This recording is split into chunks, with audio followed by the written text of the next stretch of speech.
And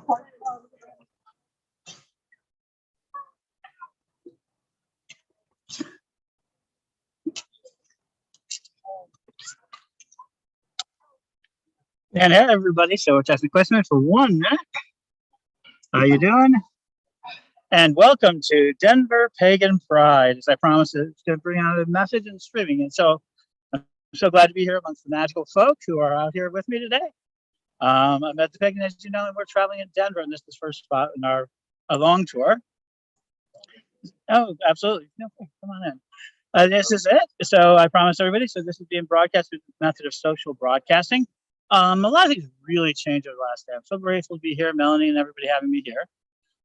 So it's been a blast today. You saw the tour I'd done earlier and stuff.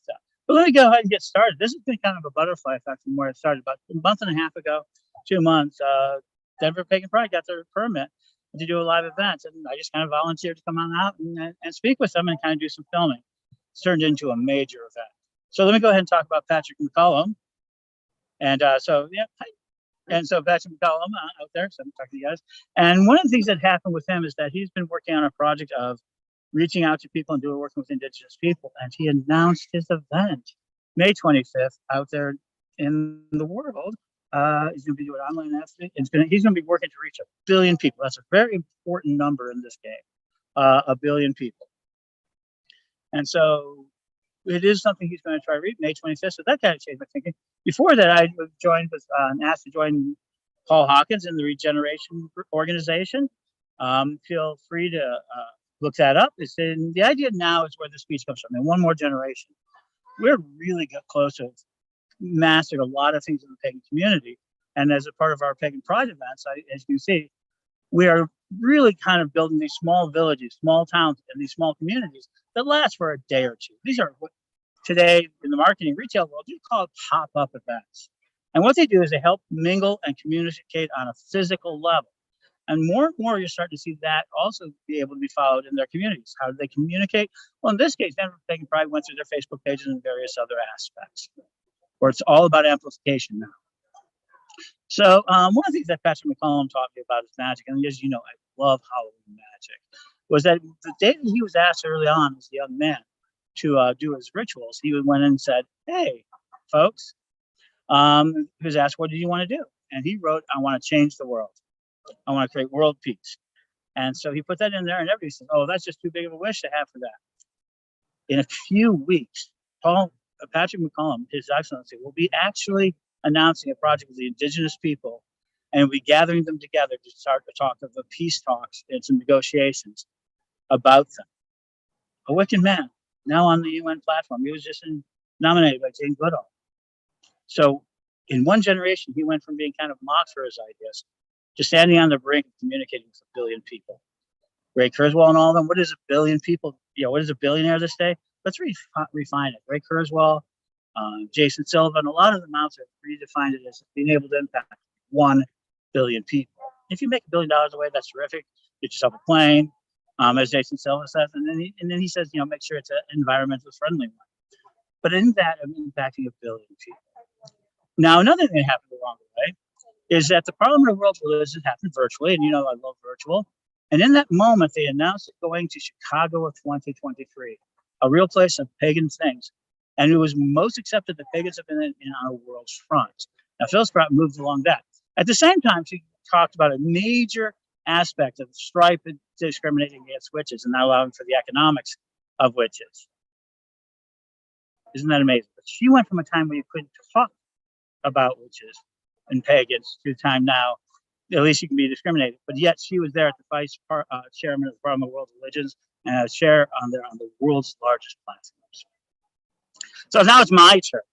And one of the things we've done as Pagan World is we've done the process of creating into the metaverse. Now, 3 days ago, Mark Zuckerberg of Facebook changed the name of the company to Meta. And as you know, we've been talking about metaverse, or more importantly, I talk about cyberspace. Metaverse exists in cyberspace, and that it's psychic spaces where our imagination goes from the inside into a creative world. And we're really starting to see that change. So in one more generation, we're going to see a major change in everything.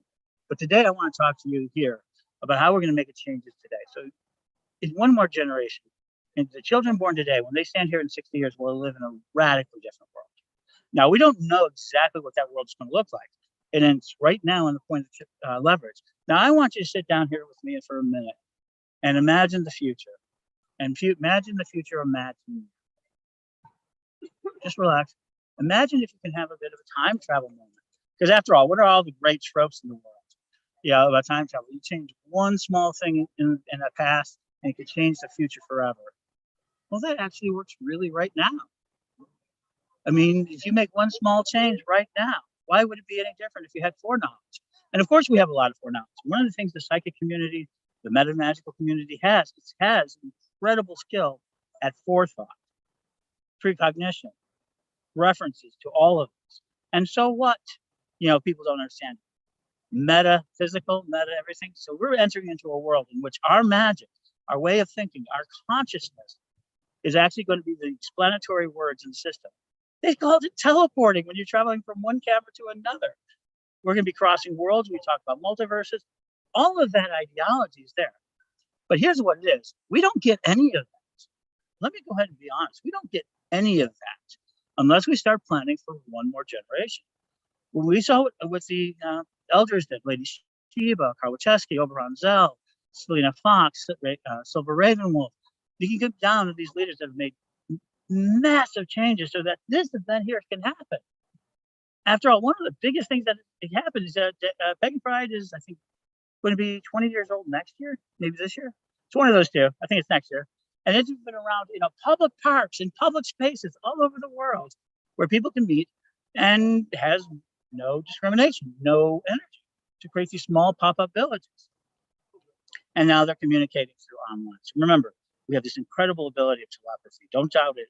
This actually famous synthetic telepathy. It is absolutely an admiration of it. And so here we go, folks. We're going to move into that. If we don't take steps, so one more generation, we had better things create our own education system. So in the next decade, we need to create a college that teaches from our point of view and have our leaders. We have so many PhDs. We have so many teachers.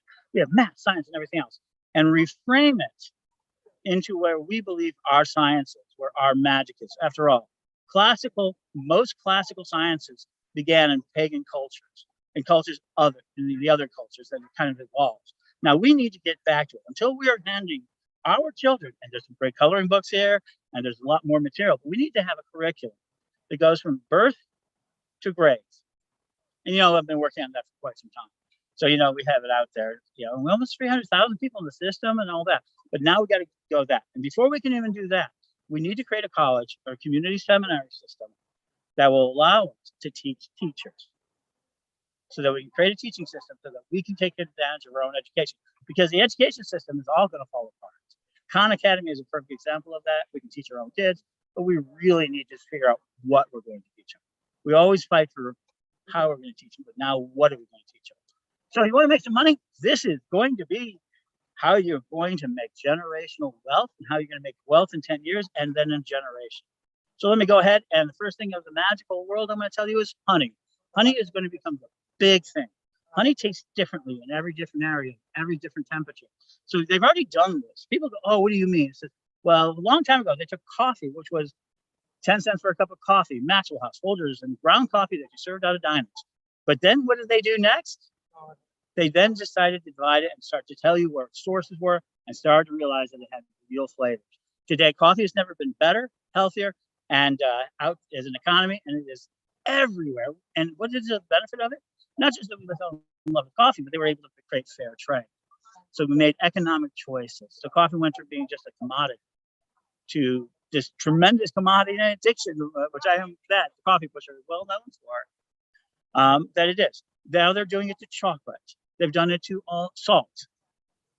We are getting constantly into mass customization, and our palates are becoming more and more aware of what they're eating, not just in the stomach, but in the mouth.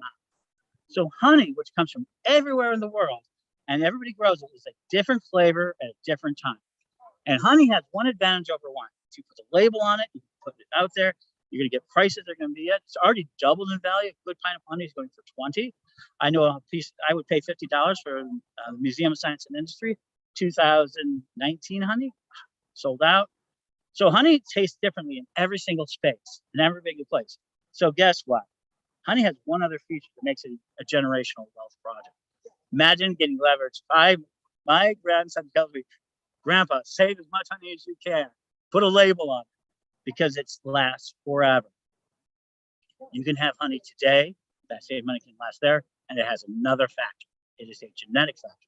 It actually carries the genetics and DNA of those bees.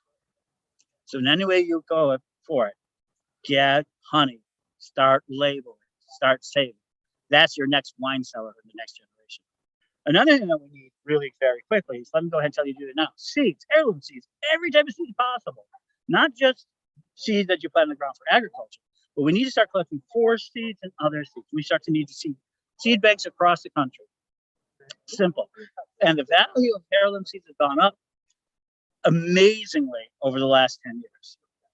And we're going to see that growth. And you see Bayer, you see these big companies coming in. So saving seed and generating seed, Byron Ballard's way into this, relocalization of your food source is going to provide you generational wealth. The last thing you're going to need to do, and I'll offer you one more last one, is join the metaverse. This is the next decade. If we can just socialize ourselves, connect with ourselves, and monetize ourselves more than anything else, we're going to have a really powerful moment. So you've heard about this metaverse, paganworld.com. Imagine if your imagination was allowed to incorporate. Here it is, metaverse, singular, for the pagan world, is the complete actualization of the imaginative worlds that we deal in. Astral, ethereal, monads, deep planes, summerlands. We know this space. And now we have got a breaching device. We're about to breach in the next few years that space. And here today in Denver, my big project here today is to begin that process, because in every Halloween I've been in, I've created big things. The Oracle, you know what it is. So my next platform is a metaverse, because this is where we're going to be psychonauts. And I'm starting it here today in Denver. So everybody, thank you. I'm going to take question and answers, but I am going to let the others part of the world, social broadcasting. And thank you for the several thousands of you who listened to this. Blessed be. And let me turn off. Stop the live stream. Thanks, everybody. Bomb your live stream real quick. What's that? Oh, I don't know. Thank you.